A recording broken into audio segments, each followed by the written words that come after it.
absolutely thrilled to have you here today, because we're about to decode one of the most fascinating transformations in modern history. We're going to look at how an impoverished kid from the tiny island of Madeira didn't just become a football superstar, but meticulously engineered a multi-layered global business and cultural empire. We are talking about the ultimate blueprint of a modern brand icon, CR7. Okay, let's dive into this with a staggering number, 1 billion. That's the number of followers Cristiano Ronaldo has amassed across his social media platforms. He is literally the first person in human history to achieve this feat. Just think about that for a second.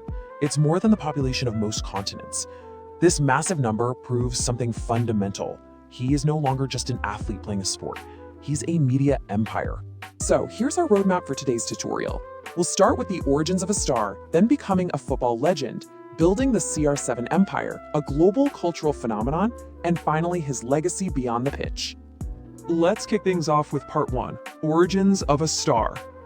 To truly understand this billion-dollar brand, we've got to start at the very beginning, because the extreme contrast between his reality right now and his early life is the very heartbeat of the CR7 brand. There's this deeply poignant quote from his mother, Dolores, reflecting on a conversation they had after he finally made it. He grew up in a really poor Catholic home in Funchal, sharing a single room with all of his siblings. His mom worked as a cook and a cleaner, and his dad, who was a veteran, struggled heavily with alcoholism. And if that wasn't enough, Cristiano actually had to undergo a heart operation at age 15 just to be able to keep playing football. This incredibly authentic rags to riches survival story, that is the emotional foundation that millions of fans connect with today. Moving right along to part 2, becoming a football legend. Look, none of the marketing brilliance we're going to talk about matters without the core product. And that product was his titanic work ethic and an absolute, undeniable obsession with the sport. It was the crucial launchpad for the whole shebang. When an 18-year-old Cristiano arrived in England in 2003, his raw talent immediately grabbed the attention of football royalty. George Best, a legendary figure at Manchester United, gave him this incredible compliment. Ronaldo wasn't just good, he had this dynamic flair that just demanded your attention. Let's move to and see how this builds, compounding dramatically across the globe. He starts at Sporting CP, breaks out in Manchester United, and then makes that massive transfer to Real Madrid in 2009, where, by the way, 80,000 fans showed up just to watch him be introduced. Unbelievable. From there, he dominates at Juventus before making a seismic move to Al Nassr in Saudi Arabia. He didn't just play in these leagues, he conquered them, racking up Ballon d'Ors and Champions League titles everywhere he went. But here's the thing, his dominance on the pitch wasn't just about innate talent. Academic analyses of his career point out a strict, almost scientific implementation of physical culture. Inspired early on by the physique of his teammate Diego Forlán, Ronaldo adopted a relentless, grueling regimen. We're talking incredibly strict diets, brutal post-match cold showers, and a non-negotiable adherence to 8 hours of sleep. He physically engineered himself into a perfect athletic specimen, which, as you'll see, became absolutely vital for his commercial identity. All right, part 3, building the CR7 empire. Here's where we pivot from a sports story into a really fascinating marketing case study. How exactly did he leverage his success on the grass into a standalone commercial identity? Well, to figure that out, we're going to use a powerful academic framework from the International Journal for Multidisciplinary Research. It's called CAFR's Brand Identity Prism. It sounds complex, but it's basically a tool top marketers use to separate a brand into 6 core interconnected dimensions to see how its DNA really works. Now, what's really interesting here is how researchers have directly applied this exact corporate framework to Ronaldo's life and businesses. He isn't just a guy playing a game. He operates with the structural integrity of a Fortune 500 company. Let's systematically break down these 6 aspects of his brand. First up, his physique. That hyper-athletic body is literally the commercial vehicle for his underwear and perfume ventures. His personality is defined by extreme confidence and competitiveness, perfectly summed up in his iconic "See You" celebration.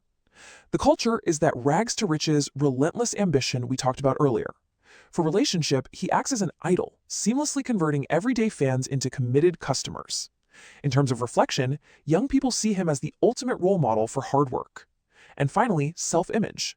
When you buy a CR7 product, you're projecting your own ambition and style to the world. Which brilliantly illustrates our next concept, McCracken's meaning transfer model. This theory essentially explains how the qualities of a celebrity migrate or rub off onto the products they endorse. So when Ronaldo models Nike boots or opens a CR7 hotel, His personal values of glamour, excellence, and resilience literally transfer to those things. Consumers don't just feel like they're buying shoes or booking a hotel room, they genuinely feel like they're purchasing a slice of Ronaldo's elite lifestyle. Let's get into part 4, a global cultural phenomenon. We've seen his individual brand strategy, but what happens when a personal brand becomes massive enough to influence entire global markets? You get what's called destination branding. Ronaldo's career moves impartially impact the economic and cultural status of entire nations. When he went to Real Madrid, he elevated the Spanish league's image worldwide. At Juventus, his arrival sparked a massive, immediate surge in shirt sales and sponsorships.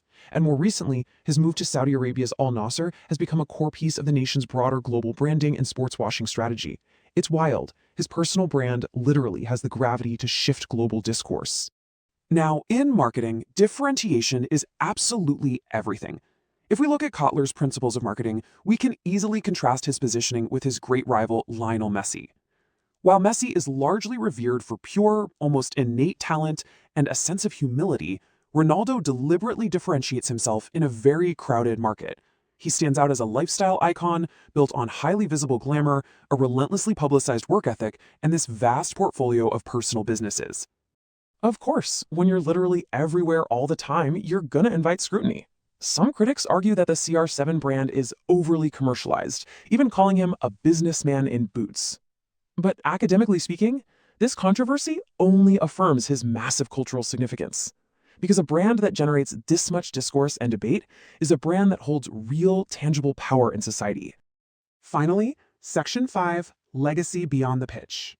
As we zoom out to look at the broader social impact of the CR7 empire, we have to ask, what actually happens when you combine unimaginable wealth with an audience of over 1 billion people? Well, you get a philanthropic empire. Ronaldo has consistently used his massive platform to materially change the world, which ties right back to his own difficult upbringing. He donated his entire €600,000 Champions League win bonus to charity. He's a global artist ambassador for Save the Children.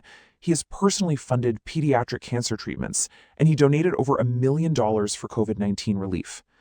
His brand power translates directly into real-world humanitarian action. And this brings us right back to our core motif today. Cristiano Ronaldo has permanently changed the paradigm of modern sports. He proved that an athlete doesn't have to be confined to the pitch. By fusing physical excellence with brilliant marketing frameworks, he turned his own personal identity into an unprecedented global cultural and business phenomenon. Which leaves us with a pretty fascinating thought to end on. When the day finally comes for Cristiano Ronaldo to hang up his boots, the CR7 brand will undeniably live on. But looking forward, how will this meticulous blueprint, this incredible intersection of sports, media, and global marketing shape the athletes of tomorrow? It's something to think about. Thank you so much for joining me to unpack this topic.